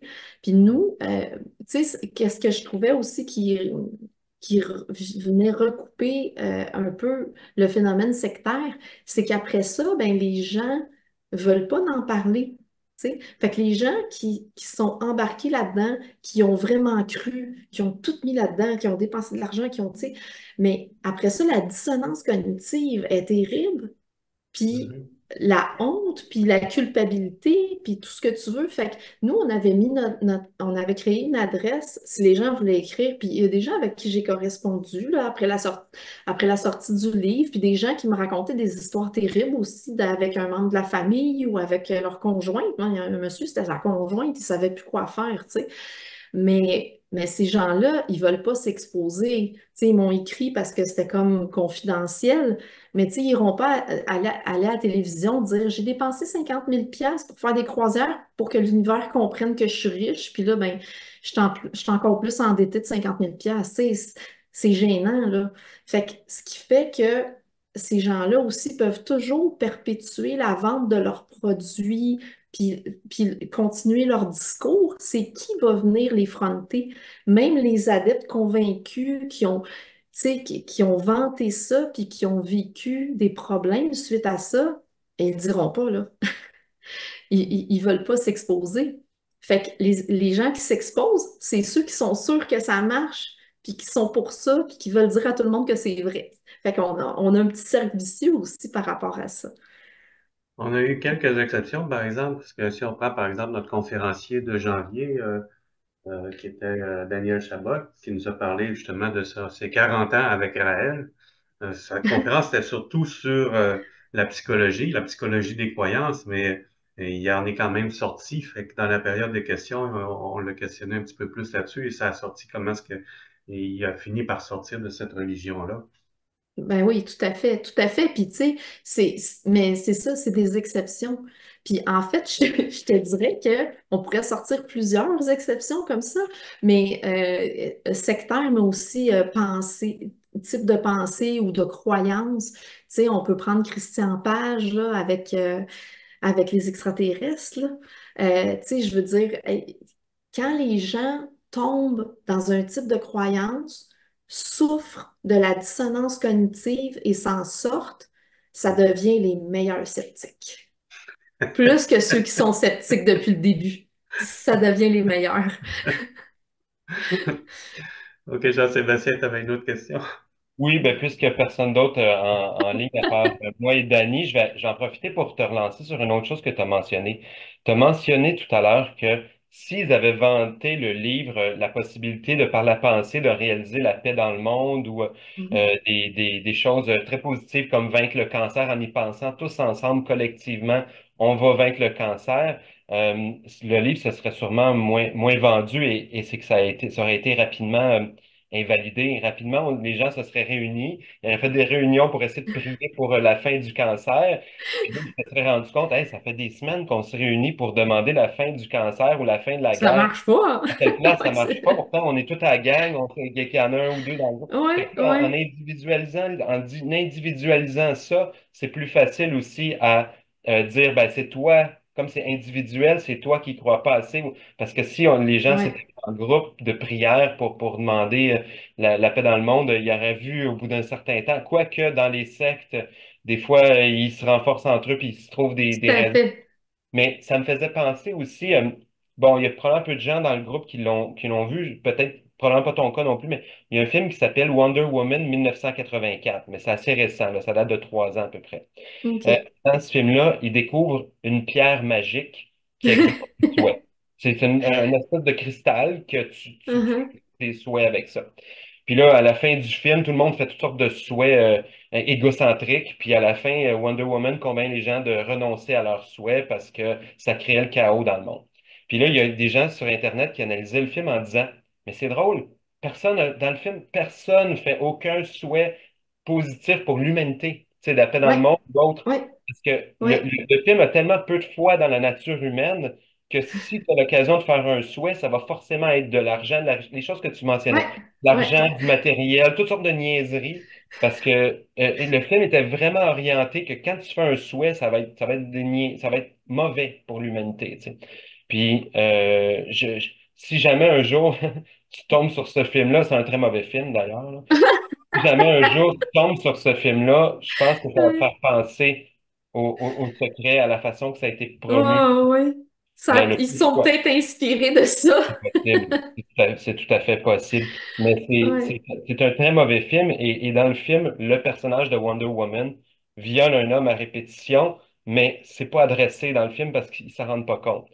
C'est pas pris en compte. Puis il y a plein de trucs vraiment aberrants dans ce film-là. Quand tu analyses ce ouais. film-là, c'est C'est complètement comme le secret des aberrations, des incohérences. C'est immoral. ça tout le long. Puis, tu sais, quand tu dis ça, quand je dis qu'il y a plein d'affaires là, que j'avais pas le temps d'aborder, mais ça en était une chose aussi. Elle explique très bien que laisser le soin aux autres de créer, tu sais, le monde, tu sais, leurs affaires qu'ils veulent, là, en voulant dire que tu peux pas créer quelque chose pour quelqu'un d'autre. Genre, occupe-toi Ah, juste de tes affaires à toi. Mais en même temps, tu sais, il explique aussi que tu peux attirer à toi, mettons, tu sais, l'homme idéal, là. Ben, excuse-moi, c'est parce que tu viens d'y créer sa vie, là, si tu te l'attires, là. Tu sais, fait que ça, c'est une incohérence. Comme tu n'as pas d'impact sur les autres, tu peux juste faire des choses par rapport à toi, mais en même temps, les choses que tu fais, tu sais, si tu rentres à un nouvel emploi, à cause de la loi de l'attraction, ben, t'empêches cet employeur-là d'avoir peut-être quelqu'un de meilleur parce que tu as attiré cet emploi-là. Tu sais, tu as des impacts, là. Mais c'est comme si, tu sais, il y a plein d'incohérences comme ça, là. Tout le long du concept, tout le long du livre, c'est truffé de choses comme ça. j'en conviens. Merci. Merci. Quand tu disais qu'il y avait des médecins, je pense qui avaient référé le secret à certains malades, à des gens qui avaient des problèmes psychologiques. Je voulais juste mentionner qu'il y a présentement, justement, il y a un article qui est apparu dans le journal, c'est que il y a une, une nouvelle tendance ou une nouvelle idée qui a été sortie, comme de quoi que les médecins devraient prescrire des livres. Et dans un de ces livres qui était référé, c'est un livre de Lucie Mandeville Ah qui est oui, j'ai vu ça. un roman initiatique New Age qui va être référé par des médecins pour des gens qui ont bon, certains problèmes médicaux. Vous en avez entendu parler? Ben, c'est vous. Je pense qu'il avait publié quelque chose. OK. Avez-vous mis un post là-dessus? Je pense que j'ai vu votre post passer. J'ai fait, boy. C'est parce que là, je trouve qu'on se met les pieds dans quelque chose de délicat. Tu sais, quand on commence à dire, on peut, c'est ça, ça ouvre la porte à des dérives. Je vais résumer comme ça.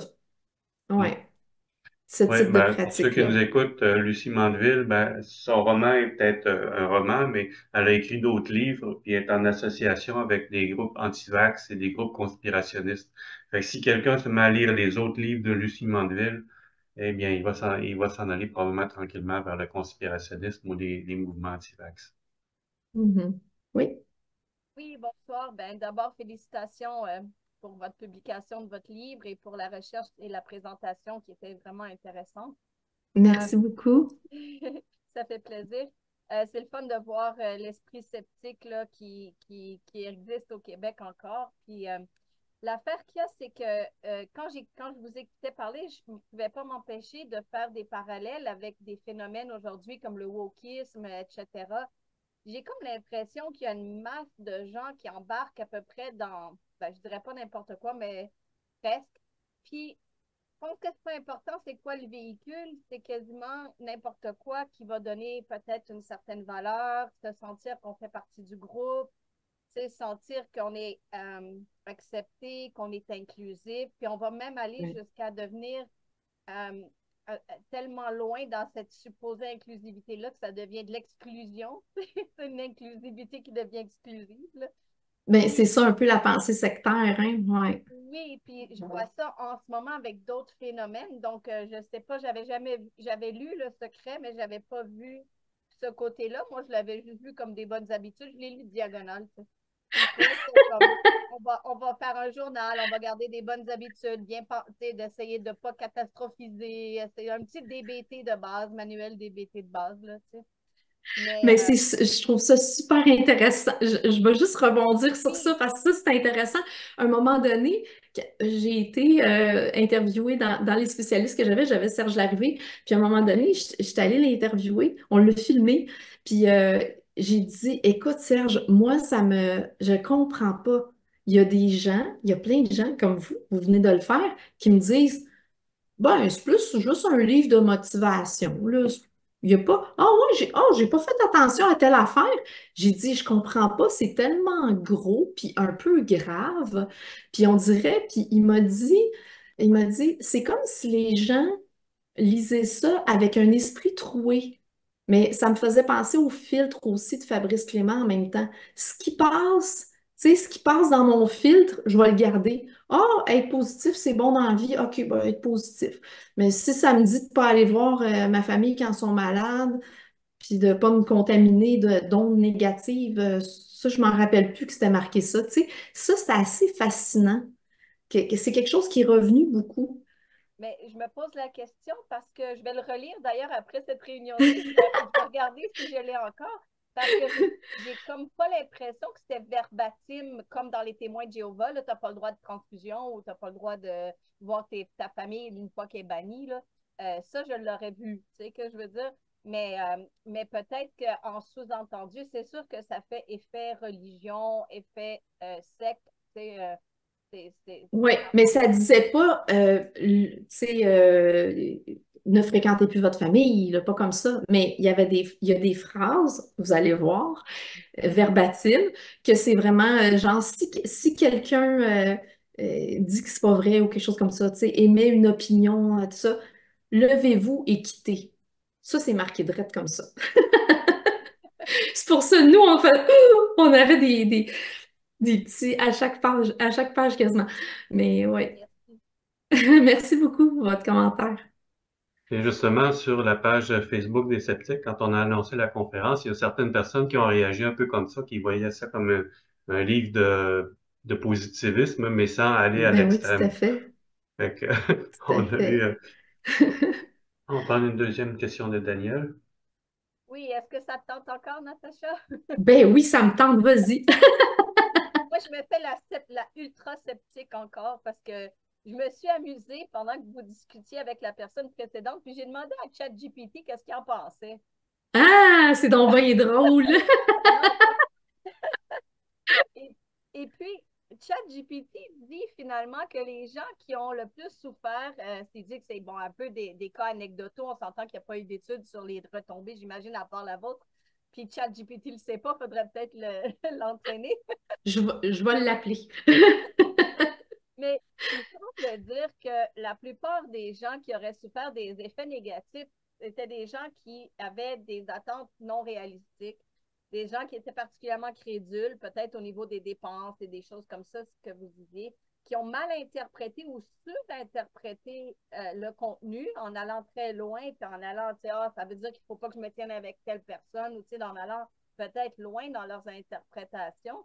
Puis finalement, qu'il y avait des vulnérabilités, évidemment, au niveau de l'humeur ou de la personnalité ou des difficultés, mais que finalement, que c'est un manque de pensée critique, puis que quelqu'un qui aurait une bonne pensée critique pourrait voir ce livre-là, puis pas nécessairement voir ça d'autre chose. Comme disait Jean-Sébastien avant, en prendre puis en laisser selon ce qu'on a besoin, puis que c'est pas parce que la personne dit des petites choses comme de ne pas attirer l'homme de ta vie. Ben, parce qu'il y a le côté aussi pensée positive, je le vois, où le côté un peu comme le, le désir d'être avec des gens qui se démènent, qui font des choses pour s'aider, qui sont, puis peut-être à même soi-même de devenir à ce moment-là un exemple pour ceux autour de nous qui voudraient faire pareil, mais, mais là, c'est sûr que c'est rentré dans un truc marketing, là, je le vois. Ouais, ouais, ouais, mais c'est intéressant parce que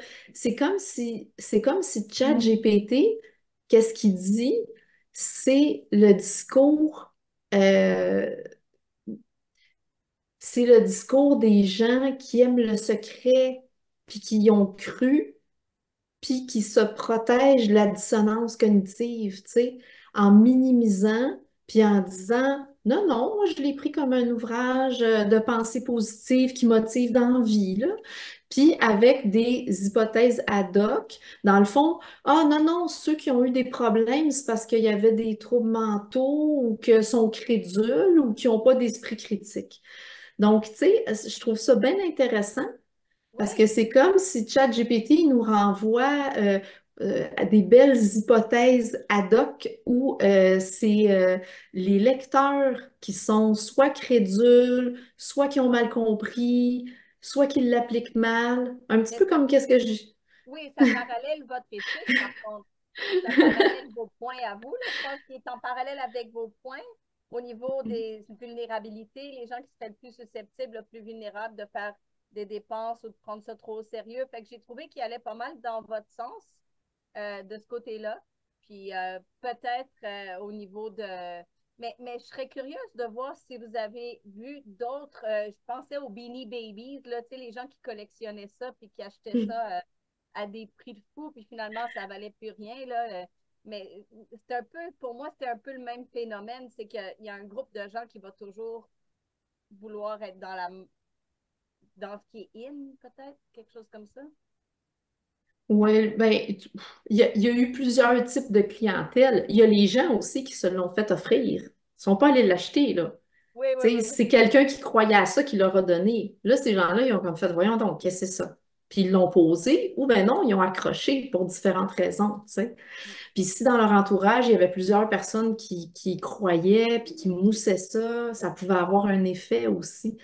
Ouais, toutes les histoires sont différentes, mais de penser que ça n'a pas eu d'impact, tu sais, je pense que quelqu'un, tu sais, qui a fait médecine puis qui pratique dans une clinique comme médecin, euh, c'est intense. Puis, tu sais, moi, je reviens toujours au concept aussi de dire, ben, tu sais, il y a des très grands scientifiques hein, des prix Nobel qui ont aussi, tu sais, une appartenance puis des croyances religieuses. Et là, des fois, on fait comme, voyons comment il peut porter, tu sais, ce message-là, puis travailler dans ce type de recherche-là, mais croire des choses comme ça. Tu sais, fait que, puis là, moi, je reviens aux deux filtres. Peut-être qu'il y a certaines choses, tu sais, dans la vie qui sont trop souffrantes pour avoir des réponses juste logiques. Hmm. Mais bon, ça, c'est une autre conférence. Mais quand tu parles des médecins, je trouve ça intéressant parce qu'on a vu, par exemple, ce matin, j'ai vu sur Twitter un émérite professeur de médecine de Harvard qui vient de perdre son poste à cause des choses qu'il avait dit durant la période de COVID, parce que lui prônait d'isoler les personnes âgées plutôt que de fermer les écoles et tout ça. Il s'est avéré que, bon, 4 ans plus tard, ils ont décidé de le mettre à la porte de Harvard, mais il n'y avait peut-être pas tort, tu sais. Mhm. Mais la plupart des gens, médecins inclus, parce qu'ils ont des bonnes mémoires et tout, mais ça ne veut pas dire qu'ils sont tous sceptiques là, dans Ben, leur tout à fait. foi. Les croyances, ça a malheureusement rien à voir avec le quotient intellectuel, là. Tu sais, faut s'enlever ça de la tête. À un moment donné, il y a eu une étude au Québec, là, je pense, sur les croyances, tu sais, un peu ésotériques, New Age, puis tout ça. Puis, c'était pas les gens qui avaient le moins d'études qui croyaient le plus dans ces choses-là, là. Tu sais, les universitaires, il y avait une grande partie en proportion qui adhérait à ce type de croyance-là. Tu sais, fait que c'est une c'est une fausse croyance, tu sais, de penser que moins les gens ont d'études, plus ils sont crédules. C'est pas nécessairement ça, là. Mais le contraire aussi, c'est que, par exemple, on va regarder chez les diététistes, par exemple, pendant longtemps, on disait que les diètes keto, par exemple, c'était horrible, ça tuait les gens, et puis ça a été banni presque. Le livre original, je me rappelle plus c'était quoi le nom, avait été presque Mm. banni. Puis la médecine, les gouvernements, la pyramide alimentaire, tout le monde allait dans le sens inverse, les meilleurs docteurs scientifiques. Et là, tout d'un coup, depuis 5 ans, là, les scientifiques disent, oh non, finalement, c'était bon.